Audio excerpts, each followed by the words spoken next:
चलिए स्टार्ट करते हैं यहाँ पर।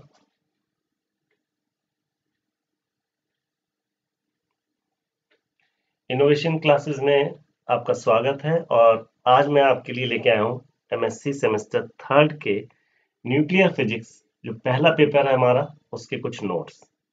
यहाँ पर पहला क्वेश्चन है हमारा, discuss the nuclear radius and distribution of nuclear charge, hence calculate the formula for proportional constant R0।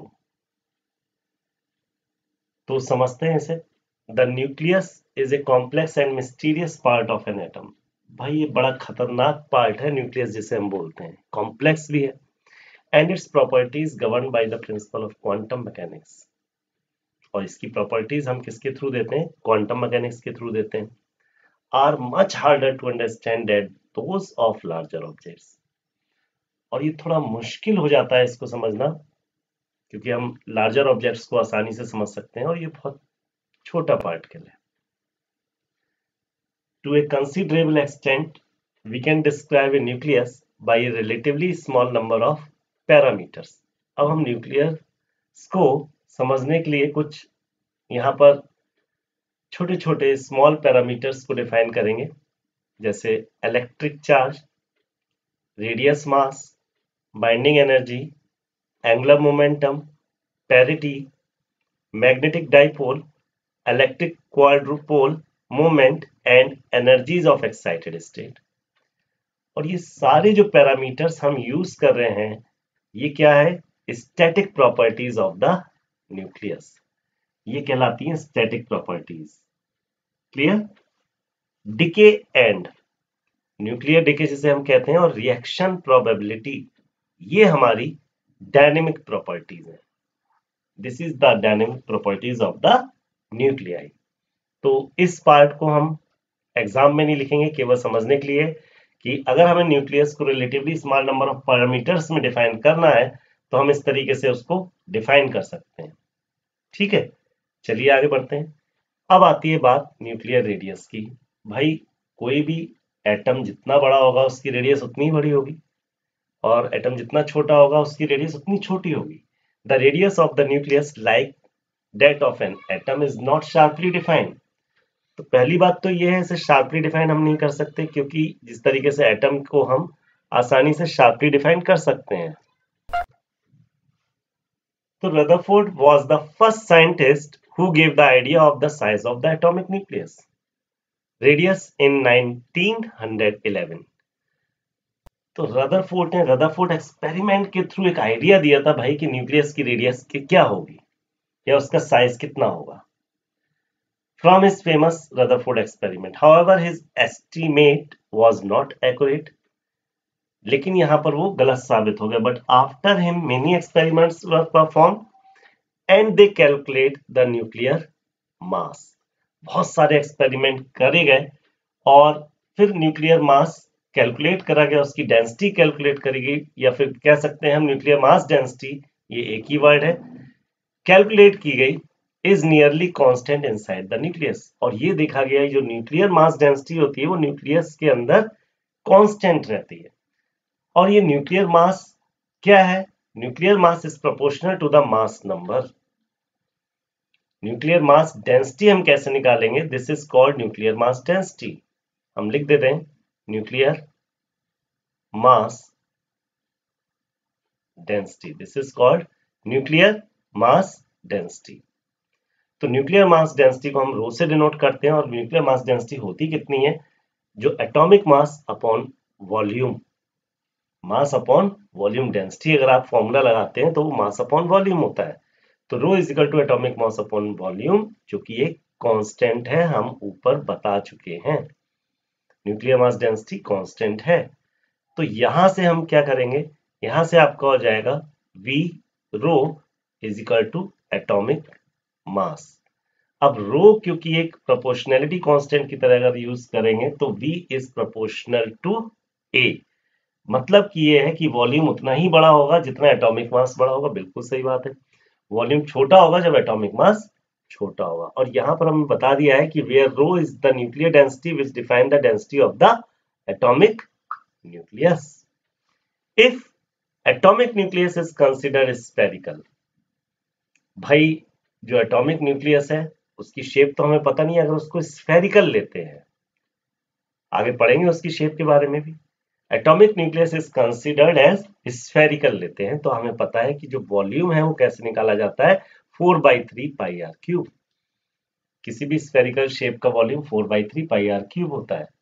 And this 4/3 pi R cube फिर आगे लिख देंगे प्रोपोर्शनल टू ए। नाउ यहां पर 4/3 पाई क्या चीज है, कांस्टेंट है, तो हम कह सकते हैं आर इज प्रोपोर्शनल टू ए की पावर 1/3। नाउ प्रोपोर्शनैलिटी कांस्टेंट जब हटाएंगे तो ये प्रोपोर्शनैलिटी कांस्टेंट r0 लगा देंगे, r इज इक्वल टू हो जाएगा r0 a to the power 1/3। This is the most important formula where r0 क्या चीज है, is the nuclear radius parameter. अभी हम समझेंगे कैसे। r0 is the value of the r0 है 1.3 फर्मी, और 1 फर्मी जो होता है वो 10 टू दी पावर -15 मीटर के बराबर होता है, इसको याद रखिएगा। अब r0 क्या चीज है, r0 represent the approximate radius of the single nucleon, जिसको हम बोलते हैं प्रोटॉन और न्यूट्रॉन। तो r0 एक सिंगल न्यूक्लियन की रेडियस, अप्रोक्सीमेट रेडियस हमें बताता है किसी न्यूक्लियस के अंदर। Scale to account of collective behaviour of nucleons within a nucleus. तो r क्या चीज है, r है आपकी न्यूक्लियर की रेडियस, और r0 क्या चीज है, r0 किसी एक न्यूक्लियॉन की अप्रोक्सीमेटली रेडियस को डिनोट करता है, जिसे हम प्रोपोर्शनैलिटी कांस्टेंट भी बोलते हैं। तो हमारे क्वेश्चन में यही था कि calculate the proportional constant r0, इसका फॉर्मूला हमें कैलकुलेट करना है, जो कि हमें मिल गया है। थोड़ा सा और इसमें ऐड कर देते हैं आंसर में, कुछ अगर चेंज होके आता है क्वेश्चन तो आप ताकि लिख सकें। Both atom and nuclei do not have definite boundaries. भाई ना तो किसी एटम की कोई डेफिनेट बाउंड्री है, ना ही किसी न्यूक्लियाई की है। So to find out the radius of the nucleus we have take to interpretation. तो जब एटम की भी कोई बाउंड्री, डेफिनेट बाउंड्री नहीं है, और न्यूक्लियाई की भी कोई डेफिनेट बाउंड्री नहीं है, तो जो न्यूक्लियस है उसकी रेडियस निकालने के दो तरीके हम यहाँ पर देखेंगे। और वो दो तरीके हैं कौन कौन से। पहला है आपका न्यूक्लियर चार्ज रेडियस, अभी मैं समझाऊंगा न्यूक्लियर चार्ज रेडियस क्या है। और दूसरा तरीका क्या है, न्यूक्लियस मास या पोटेंशियल रेडियस। भाई रेडियस तो अभी हम ऊपर पढ़ चुके हैं, ठीक, वो हमने निकाल लिया, r is equal to r0 a to the power 1/3। लेकिन इसको और डेफिनेट बाउंड्रीज है नहीं एटम और न्यूक्लियाई की, तो दो तरीके से इंटरप्रिटेशन कर सकते हैं न्यूक्लियस रेडियस को, न्यूक्लियर चार्ज रेडियस और न्यूक्लियर मास रेडियस। तो न्यूक्लियर चार्ज रेडियस के बारे में पढ़ते हैं। भाई चार्ज किस में होता है, प्रोटॉन। जब न्यूक्लियस है तो उसमें चार्ज कौन सा होगा, प्रोटॉन्स होगा। In this nucleus can be modelled, इस तरीके से मॉडल्ड करेंगे as a sphere of positive charge. भाई प्रोटॉन्स का पॉजिटिव चार्ज होता है हमें पता है, and using electrons scattering method, जिसमें इलेक्ट्रॉन बिखर जाएंगे। Nucleus charge radius is calculated, तो आप आसानी से न्यूक्लियस चार्ज रेडियस कैलकुलेट कर सकते हो, क्योंकि यहां पर कौन सा चार्ज हुआ, प्रोटॉन्स का चार्ज हुआ। न्यूक्लियस रेडियस पैरामीटर r0 यहां पर निकलेगा 1.2 फर्मी, जो कि अभी हमने आपको ऊपर भी बताया था, 1.3 फर्मी लगभग आ रहा था, यहाँ पर 1.2 फर्मी आएगा। अब भाई न्यूक्लियर मास रेडियस क्या है, on the basis of mass distribution. यहां पर हम किसके बेस पे निकालेंगे, मास डिस्ट्रीब्यूशन पे। ये हमारी फिगर है, ठीक। तो ये पूरा आपका एटम है, जिसमें ये एटम की रेडियस हो गई, यहाँ पर ये एटम की रेडियस हो गई, और ये आपकी न्यूक्लियस की रेडियस हो गई स्मॉल r। तो यूजिंग द, अब यहाँ पर कौन सा स्कैटरिंग मेथड यूज करेंगे, वहां तो इलेक्ट्रॉन स्कैटरिंग हो रहा था, ये मास न्यूक्लियस मास या पोटेंशियल रेडियस है। And using scattering method like neutron scattering, यहाँ पर न्यूट्रॉन की स्कैटरिंग मेथड यूज करेंगे। तो nucleus mass radius is calculated, nucleus radius parameter is r0, जो आपकी वैल्यू आएगी वो 1.3 से 1.7 तक आएगी। तो हमने देखा जो वैल्यू आ रही थी हमारी न्यूक्लियर चार्ज रेडियस वो कम है न्यूक्लियर मास रेडियस से। बहुत इंपॉर्टेंट है, क्वेश्चन भी आ सकता है, why is the value of the nuclear mass potential radius is greater than the value of the nuclear charge radius. तो आप लिख सकते हैं यहां से, सो nuclear mass radius is greater than the nuclear charge radius. अब यहाँ थोड़ा सा मैंने समझा रखा है आपको दोनों में डिफरेंस क्या होता है। Nuclear charge radius measures the distribution of proton charge. भाई जो न्यूक्लियर चार्ज रेडियस होती है वो हमारा मेनली प्रोटॉन डिस्ट्रीब्यूशन जो है, प्रोटॉन चार्ज को हम जो measures the distribution of proton charge को कैलकुलेट करके निकाली जाती है। न्यूक्लियर मास रेडियस जो है वो डिस्ट्रीब्यूशन ऑफ टोटल मास। यहाँ पर आपका दोनों का मास होता है, प्रोटॉन्स का भी और न्यूट्रॉन्स का भी, इसलिए इसका जो रेडियस होती है वो ज्यादा होती है। बात क्लियर हो गई? ठीक है, आगे बढ़ते हैं। Distribution of nuclear charge, understand the concept. Nuclear charge distribution का कॉन्सेप्ट समझ लेते हैं पहले। The charge within a nucleus is not concentrated at a single point. तो कभी भी कोई न्यूक्लियस होता है तो उसके बीच में सारा का सारा चार्ज कंसंट्रेट नहीं होता है। Instead it is distributed through out the volume of the nucleus. ये पूरे के पूरे वॉल्यूम के अंदर डिस्ट्रीब्यूट रहता है। The charge density rho R changes with distance R from the centre of the nucleus. अब जो ये चार्ज हम बता रहे हैं आपको पूरे में डिस्ट्रीब्यूटेड रहता है, ये चार्ज जितना ज्यादा हम रेडियस जो आपकी न्यूक्लियस की रेडियस हो गई इससे दूर हटेंगे उस पर डिपेंड करेगा। द चार्ज डेंसिटी, जो चार्ज डेंसिटी है न्यूक्लियस की, changes the distance R from the centre of the nucleus. भाई जितना हम दूर हटते जाएंगे उसके हिसाब से चार्ज डेंसिटी चेंज हो जाएगी।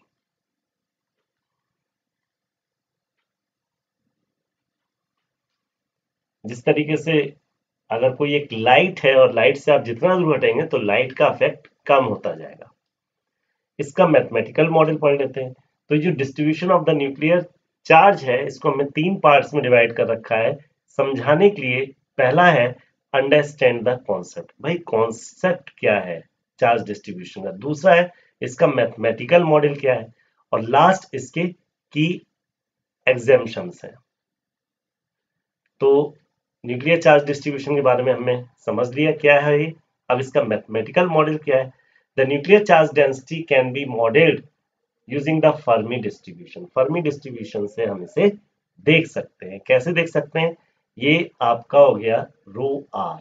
रो आर आपकी है charge density at the centre of the nucleus. R is the radius of the nucleus. तो ये रो आर हमारी किसके बराबर होगी? Rho zero upon 1 plus e to the power R minus R upon B. यहां हमने सबको डिफाइन कर रखा है भाई। रो जीरो क्या है? The charge density at the centre of the nucleus. ठीक, ये रो आर क्या है? जहां पर भी आप रेडियस के जहां पर भी आसपास हैं आप वो आर की वैल्यू रख दीजिए तो आपका रो निकल आएगा। The radius where the charge density fall to the half its maximum value, this is the capital R. B क्या चीज है? Parameter that defines the thickness of the surface where the charge density drop off. जहां पर charge density खत्म हो जाती है वो सरफेस की thickness, this is called B. Distance from the centre of the nucleus, जो आर है वो यहां से जो डिस्टेंस है न्यूक्लियस का सेंटर से, दैट इज कॉल्ड आर। जहां आप निकालना चाहते हैं क्या? चार्ज डेंसिटी, न्यूक्लियस की चार्ज डेंसिटी। अब की एग्जाम्पशन क्या है इसके? Uniform charge distribution inside the nucleus, charge density is nearly constant. There are 3 key assumptions: uniform charge distribution inside, rapid fall off at surface और spherical symmetry. चलिए समझते हैं इसको। यूनिफॉर्म चार्ज डिस्ट्रीब्यूशन इनसाइड, ये तो बहुत ही सिंपल है। Inside the nucleus the charge density is nearly constant, मतलब रो आर की जो हम वैल्यू ऊपर निकाल रहे थे वो किसके इक्विवेलेंट हो जाएगी, रो जीरो जो कि सेंटर पे थी, तो वो उसके इक्विवेलेंट हो जाएगी। इसको हम क्या बोलेंगे, uniform charge distribution. Rapid fall off at surface near the nucleus boundary the charge density decreases sharply. जैसे हम न्यूक्लियस की बाउंड्री पे आते हैं तो आपका जो चार्ज डिस्ट्रीब्यूशन है वो डिक्रीज हो जाएगा, जो चार्ज की डेंसिटी है वो डिक्रीज हो जाएगी। फिर spherical symmetry, the distribution assumes the nucleus is spherical. तो ये हमारे हो गए की एग्जेम्पशंस, और ये हमारे किसके बारे में थे, डिस्ट्रीब्यूशन ऑफ न्यूक्लियर चार्ज के बारे में। चलिए, डिफ्रैक्शन इफेक्ट क्या होता है। Diffraction effect when the high energy electrons, जिसकी 2000 mega electron volt energy are directed at the nucleus, their scattering pattern reveals details about the charge distribution। तो ये हमें क्या बता देते हैं, स्कैटरिंग पैटर्न के चार्ज डिस्ट्रीब्यूशन के बारे में बता देते हैं। जब हम एक हाई एनर्जी इलेक्ट्रॉन्स की बीम कह लीजिए, यहाँ पर लिखा है हमें beam of electrons directed in the thin target. Thin target मतलब न्यूक्लियस बहुत छोटा है, थिन टारगेट पर जब हम डालते हैं तो एक ब्राइट स्पॉट हमें दिखता है, ठीक है, ब्राइट स्पॉट हमें अलग से दिखता है, तो वो हमें डिटेल्स देता है चार्ज डिस्ट्रीब्यूशन की। कंस्ट्रक्टिव एंड डिस्ट्रक्टिव इंटरफेस, इसका कुछ कंस्ट्रक्टिव और डिस्ट्रक्टिव इंटरफेस क्या है, portion of the electron wave scattered by the different parts of nucleus interface producing A diffraction pattern. अब डिफ्रैक्शन पैटर्न क्या होता है, यही जो मैंने ब्राइट स्पॉट बनाया है न्यूक्लियस के बीच का पार्ट, ये होता है आपका डिफ्रैक्शन पैटर्न। ये हो क्यों रहा है, ये हो रहा है beam of electron directed on the thin target की वजह से। तो portion of the electron wave scattered by different parts of the nucleus, जो पोर्शन ऑफ इलेक्ट्रॉन्स वेव्स हैं वो कहां पर स्कैटर्ड हो रहे हैं, different parts of the nucleus interface producing diffraction pattern, जो कि इस न्यूक्लियस का प्रोड्यूस कर रहे हैं डिफ्रैक्शन पैटर्न। ये इसका डिफ्रैक्शन पैटर्न था। तो ग्राफिकल रिप्रेजेंटेशन से हम देख लेते हैं। This shows the experimental angular distribution of scattered electrons from 3 types of nucleus. यहाँ पर हमने 3 न्यूक्लियस का ग्राफ बना रखा है। यहाँ हमने ले रखा है स्कैटरिंग एंगल की, वो कितने स्कैटर हो रहे हैं, कितने अलग भाग रहे हैं, डेविएट हो रहे हैं, ठीक। और यहाँ हमने ले रखा है प्रोबेबिलिटी ऑफ द स्कैटरिंग। तो इसको हम कैसे बनाएंगे, यहाँ पर स्टार्ट करेंगे 30 डिग्री, 50 डिग्री, 70, 90, 110, 30 डिग्री, 20 डिग्री के मार्जिन पे इसको ग्राफ बनाएंगे यहाँ पर एक्स एक्सिस में। और वाई एक्सिस में क्या करेंगे, वाई एक्सिस में ऊपर 1 लेंगे, 10 to the power -1, 10 to the power -2, 10 to the power -3, 10 to the power -4 और 10 to the power -5। 3 यहाँ पर हमने न्यूक्लियाई ले रखे हैं, एक कैल्शियम, एक वेनेडियम और एक गोल्ड। तो कैल्शियम का जो ग्राफ है आपने देखा कुछ इस तरीके से आ रहा है, -10 to the power 4 से 90 डिग्री तक आ रहा है। 90 डिग्री इसके क्या हो रही है, स्कैटरिंग एंगल जो है 90 डिग्री है, और प्रोबेबिलिटी ऑफ स्कैटरिंग कितनी हो रही है इसमें, 90 डिग्री पर 10 to the power -4। वेनेडियम की 110 डिग्री पर 10 to the power -3 और 2 के बीच में है, और गोल्ड की 110 डिग्री पर यहां पर लगभग 1 जा रही है। कितनी जा रही है, गोल्ड की सबसे ज्यादा प्रोबेबिलिटी ऑफ स्कैटरिंग है। उसके बाद चलिए नीचे आ जाते हैं। एक और पॉइंट है यहाँ पर, step function shows here the uniform charge distribution. भाई यूनिफॉर्म चार्ज डिस्ट्रीब्यूशन क्या होता है, यूनिफॉर्म चार्ज डिस्ट्रीब्यूशन में स्क्वायर मिल रहा है, मतलब जितना आपका चार्ज डेंसिटी है उतना ही आपकी रेडियस रहेगी। ये हम ऊपर थोड़ा सा आपको समझाया था। यूनिफॉर्म चार्ज डिस्ट्रीब्यूशन ये रहा, reveals details about the charge distribution. चलिए अब आती है आपकी थ्योरी ऑफ न्यूक्लियर कंपोजिशन। ये हम दूसरा क्वेश्चन है, नेक्स्ट वीडियो में आपको बताते हैं। अभी यहीं तक आपको समझ में आ गया होगा, एक बार रिवाइज कर लेते हैं थोड़ा सा, ठीक। सबसे पहले हमने आपको क्या बताया, क्वेश्चन था हमारा, discuss the nuclear radius and distribution of nuclear charge, here calculate the formula for proportional constant R0। तो इसके अलावा भी हमें बहुत कुछ इस आंसर्स में लिख रखा है ताकि कुछ भी क्वेश्चन पूछा जाए तो आप सारा आंसर दे दें। तो हमने बताया आपको न्यूक्लियर क्या है, कॉम्प्लेक्स है, mysterious part of the atom है। ठीक, इसकी प्रॉपर्टीज हम किससे देते हैं, क्वांटम मैकेनिक्स से देते हैं।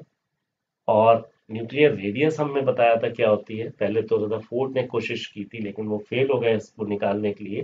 फिर जो है हमें न्यूक्लियर मास डेंसिटी के थ्रू हमने क्या निकाल ली, न्यूक्लियर रेडियस निकाल ली, R=R0 इंटू A⁻1/3 के हिसाब से हमने इसकी रेडियस निकाल ली। अब ये जो दो तरीके से हम इंटरप्रिटेशन कर सकते हैं इसका, न्यूक्लियर चार्ज रेडियस और न्यूक्लियर मास रेडियस। भाई न्यूक्लियर चार्ज रेडियस क्या होती है, जो उसका प्रोटॉन होते हैं, पॉजिटिव चार्ज होता है, इलेक्ट्रॉन स्कैटरिंग के थ्रू हम उसको आसानी से निकाल सकते हैं, जिसकी वैल्यू होती है R0=1.2 फर्मी।